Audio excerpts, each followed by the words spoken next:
Saudara-saudari yang terkasih, kita jumpa lagi dalam Pelita Hati hari ini, Kamis 30 Juni 2022, hari biasa dalam Pekan Biasa yang ke-13.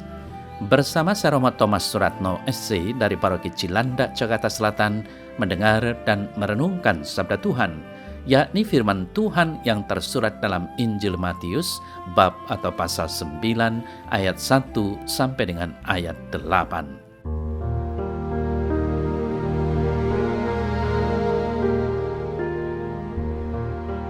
Pada suatu hari, Yesus naik ke dalam perahu lalu menyeberang. Kemudian sampailah ia ke kotanya sendiri. Maka dibawa oranglah kepadanya seorang lumpuh yang terbaring di tempat tidurnya. Ketika Yesus melihat iman mereka, berkatalah ia kepada orang lumpuh itu, "Percayalah, hai anakku, dosamu sudah diampuni." Maka berkatalah beberapa ahli Taurat dalam hatinya, "Ia menghujat Allah." Tetapi Yesus mengetahui pikiran mereka. Ia berkata, "Mengapa kamu memikirkan hal-hal yang jahat di dalam hatimu? Manakah lebih mudah mengatakan dosamu sudah diampuni atau mengatakan bangunlah dan berjalanlah? Tetapi supaya kamu tahu bahwa di dunia ini anak manusia berkuasa mengampuni dosa, lalu berkatalah ia kepada orang lumpuh itu, bangunlah, angkatlah tempat tidurmu dan pulanglah ke rumahmu." Dan orang itu pun bangun lalu pulang. Maka orang banyak yang melihat hal itu takut lalu memuliakan Allah yang telah memberikan kuasa sedemikian itu kepada manusia.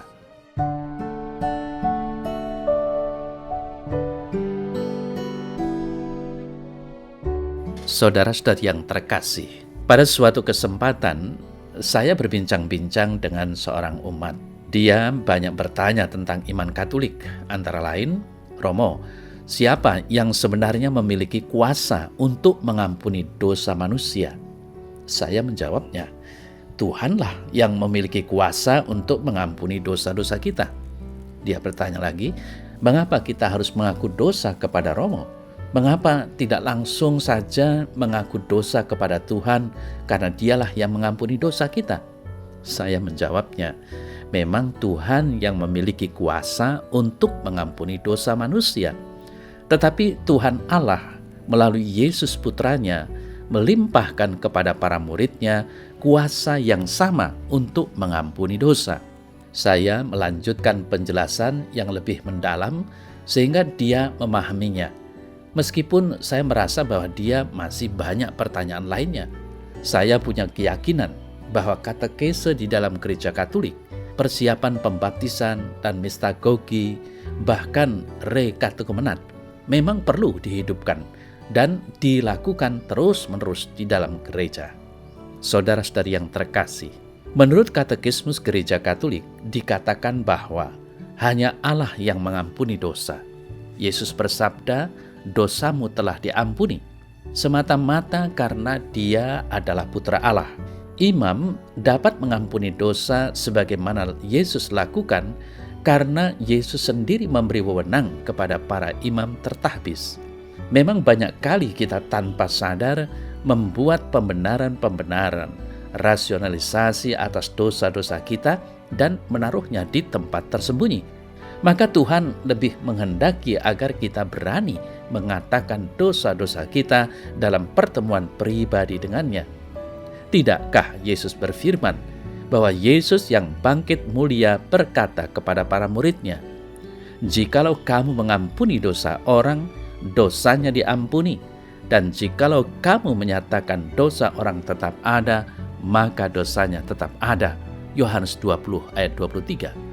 Saudara-saudari yang terkasih, warta Injil hari ini mengisahkan kegiatan-kegiatan pelayanan Yesus. Ketika tiba di Kapernaum, beberapa orang membawa kepadanya seorang lumpuh yang terbaring di tempat tidurnya. Yesus memandang orang itu, melihat imannya dan berkata, "Percayalah anakku, dosamu sudah diampuni." Lalu muncul reaksi-reaksi melawan Yesus. Beberapa ahli Taurat berpikiran jahat melawan Yesus di dalam hati mereka bahwa Yesus sedang menghujat Allah. Reaksi Yesus adalah menegur para ahli Taurat dengan berkata, Mengapa kalian memikirkan hal-hal yang jahat di dalam hatimu?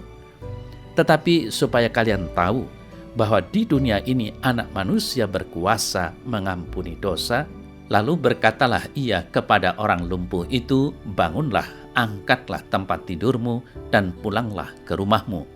Kemudian Yesus menyembuhkan si lumpuh, dan banyak orang yang ada bersama mereka takjub dan memuliakan Allah. Saudara-saudari yang terkasih, kisah orang lumpuh ini memang menarik perhatian kita semua. Banyak kali kita menyaksikan orang-orang lumpuh di sekitar kita. Mereka yang lumpuh membutuhkan bantuan kita untuk melayani dan meneguhkannya. Kita yang secara fisik baik tetapi mengalami kelumpuhan rohani juga membutuhkan sesama untuk memberikan kesadaran baru supaya dapat berempati dengan sesama. Hari ini Yesus tidak hanya menyembuhkan seorang yang sakit lumpuh, tetapi ia juga menyembuhkan kita semua. Ia melihat iman kita, ia mengampuni dan menyembuhkan Anda dan saya. Saudara yang terkasih, sabda Tuhan pada hari ini sangat menguatkan kita. Mari kita bertumbuh dalam iman kepada Tuhan. Bersatu dengan Tuhan adalah kerinduan setiap orang.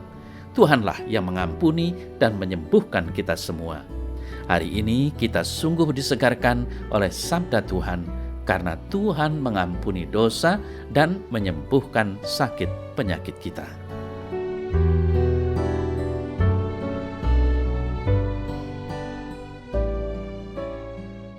Dalam nama Bapa dan Putra dan Roh Kudus. Amin.